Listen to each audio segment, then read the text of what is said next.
Bonjour à tous. Voici donc venu le temps où Marie doit accoucher. Nous lisons cela dans l'Évangile selon Luc, au chapitre 2 et au verset 1 à 6. En ces jours-là parut un décret de César Auguste en vue du recensement de toute la terre. Ce premier recensement eut lieu pendant que Quirinius était gouverneur de Syrie. Tous allaient se faire recenser, chacun dans sa propre ville.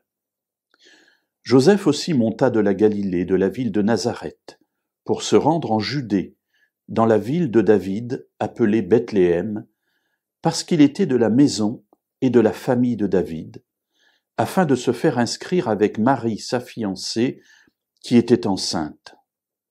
Pendant qu'ils étaient là, le temps où Marie devait accoucher arriva. Alors voilà qu'on nous donne des détails historiques, et ce qui nous permet de dater la naissance de Jésus. Alors Jésus est exceptionnel, c'est le Fils de Dieu, c'est le Messie, mais il est exceptionnel aussi pour une autre raison. C'est le seul être humain à être né avant la date de sa naissance. Effectivement, nous comptons les années, nous sommes en 2020 en ce moment, et nous disons que Jésus est né il y a 2020 années. En fait, pas du tout. Jésus est né au minimum 4 ans avant l'an 0.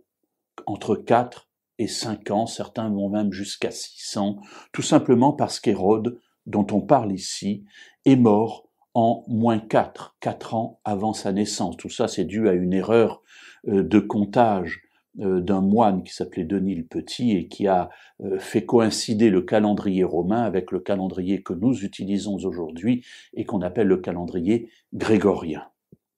Mais il y a un autre élément intéressant dans ce passage, c'est que Joseph va monter à Bethléem. Il y a un recensement, et à l'époque le recensement, comme de nos jours d'ailleurs, ça sert aussi à faire payer les impôts, mais on devait se faire recenser dans la ville de nos ancêtres. Et cela nous permet d'apprendre que Joseph est fils de David, c'est-à-dire un descendant du roi David, et il va donc aller dans la ville de son aïeul illustre pour se faire recenser. Cette ville, c'est Bethléem, tout à côté de Jérusalem, alors que lui vit à Nazareth, en haut, en Galilée, pas très loin du lac de Génézareth, du lac de Tibériade.